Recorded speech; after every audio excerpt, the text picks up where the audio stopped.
So, a lot of people been asking me, did I see the failed drug test by Marsellos Wilder? And they asked me what I think on it or do a video on it, Bruce. And I wasn't really going to touch it, man. It's not really that interesting to me, believe it or not. But since people keep asking me, I'm just going to speak on it. I ain't going to do like a regular video like I do for some of these other cats. I'm not going to put that much energy into it. But I'm going to say this, man. When I heard it, honestly, my first mind was, that boy didn't take no steroids. You know what I'm saying? Like, I don't think Marcellus Wilder took anything. That was my first frame of mind, because I'm like, I don't know. For some reason you just have feelings about certain shit. I just don't feel like he did. Like I said, that was my first frame of mind. And I'm like, I know it probably happened. It's probably just some weed or something like that. But then again, I would like to kind of think if boxers was popping dirty for weed, a lot of boxers would be popping dirty frequently. That's just my belief on it, man. Seriously.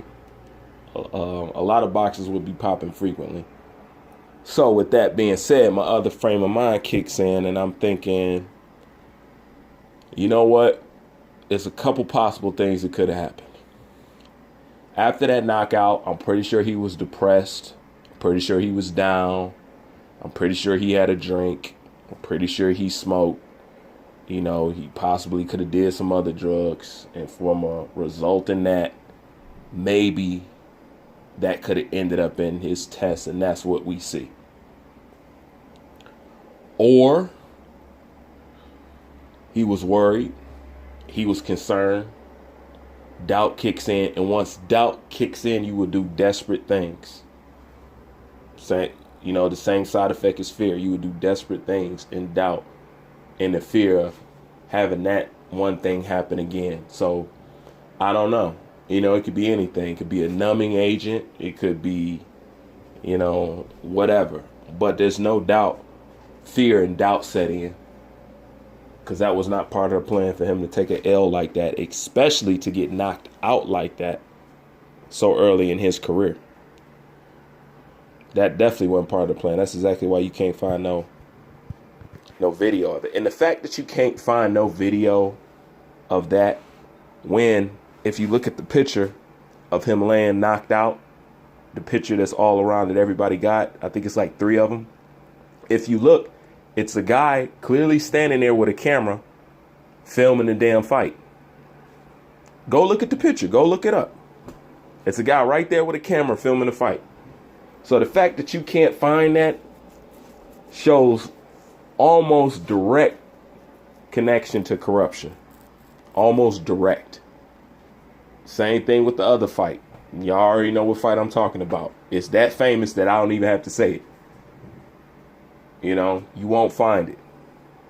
So that shows that there's other outside entities when it comes to these boxers that protects them, because they're investments. They are horses. You know what I'm saying? They gotta take care of the people that's supposed to make them the money. And they gotta protect their reputation in and outside the ring. It's the boxer's responsibility to take care of his reputation inside of the ring. It's his team's responsibility to make sure that they protect his reputation outside of the ring. So ultimately, it's all grouped together. So do I think he took some performance enhancing drugs? More than likely, yes. When I actually think about it, yes. I didn't at first, but when I actually think about the shit, I'm going to actually say yes. For the same reason. And I got to say yes because he's new to the game. The only thing he knows about boxing is what his brother has shown him and hanging around his brother. So his introduction to those things in the boxing game and how to do things, he's going to learn all that from his camp, from his brother, from the people he hang around, basically his family in a nutshell. So if he did take some performance enhancing drugs, and hence I did a video on Deontay Wilder taking steroids, or raised the question, is he taking steroids?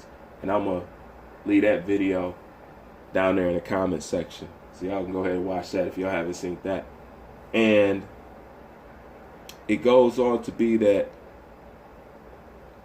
if I say Deontay Wilder, or raise the question of Deontay Wilder possibly being on performance enhancing drugs and on steroids, and I also brought up the fact that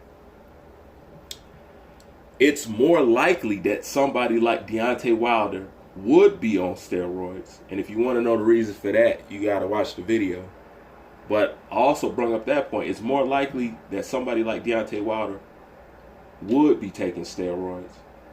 Then how can I look at Marsellos Wilder and think he wouldn't know or get that kind of shit, or start doing that shit, or be introduced to taking performance enhancing drugs if he haven't seen it already in his team, in his camp? So more than likely, yeah, he is. But it ain't no telling.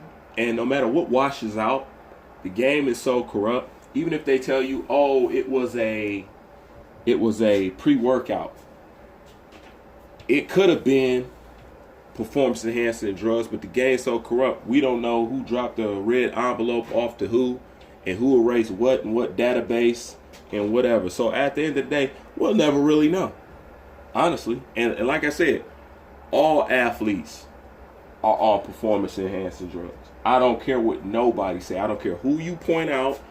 If they're at an elite level making millions of dollars, my finger point dead at them and tell you yes. I keep saying it.